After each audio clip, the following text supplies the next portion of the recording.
This is Demascodius Godin, and today we will be handling an introduction to public speaking.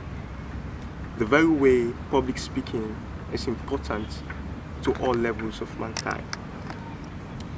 Often we get to know that public speaking is not only an art, but also a way of life. A way of life that we get to understand the very principles of the human race. Even in the aspects of business, in the aspects of academia, even in situations where you have to address a social gathering, you get to see the importance of public speaking. You get to know that public speaking is indeed something that is very important. One of the things that makes people to love public speaking this much is because of the variety of opportunities it opens one to. Yes, despite the fact that so many people know that public speaking is indeed an essential something, many of them do shy away from it. Not because they do not want to learn it, but because of the sequence of learning in mastering the art of public speaking. And that is why today I'm here to open your horizon for you to understand what public speaking really is and what are the benefits you get to derive from it.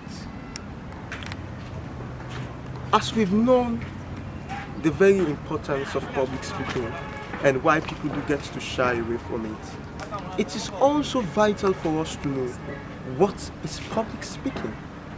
What do we understand by public speaking?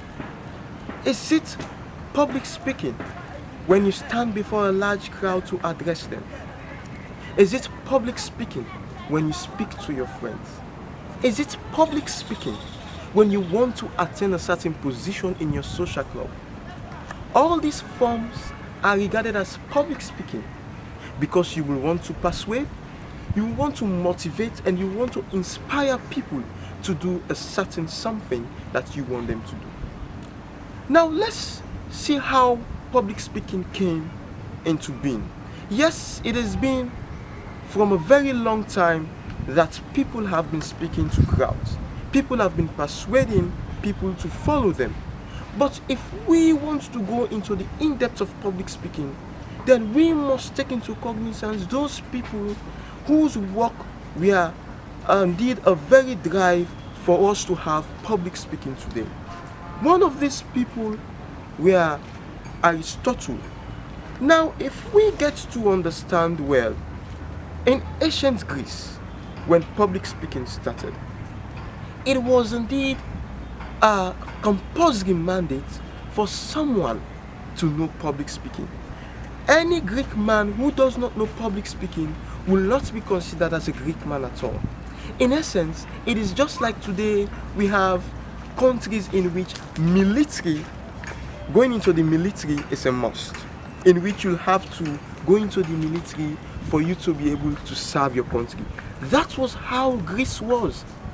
In Greece, a very young man will have to master the skills of public speaking before he will be considered as one that has been able to serve his country. And Aristotle, in his wisdom, brought forward 3 methods of persuasion in public speaking. He, after taking in relation all these things that entails public speaking, brought up these 3 methods of public speaking, which are the logos, the pathos, and the ethos. Now, looking at ethos speaks about the credibility of the speaker, the reputation the speaker has built for himself, from what source the speaker is speaking from. And taking all this into cognizance, if the speaker is able to produce a credible source for his materials, if the speaker himself is reputable enough for people to respect him, then automatically he will be able to persuade the audience that he is speaking to. Taking a look at logos. Logos speaks of the logic behind the speech. How the speaker is able to romance with the ideas that he is putting forward to the audience and making the audience to see through the picture which the speaker is looking for. And pathos speaks of how the speaker is able to relate with the emotions of the audience.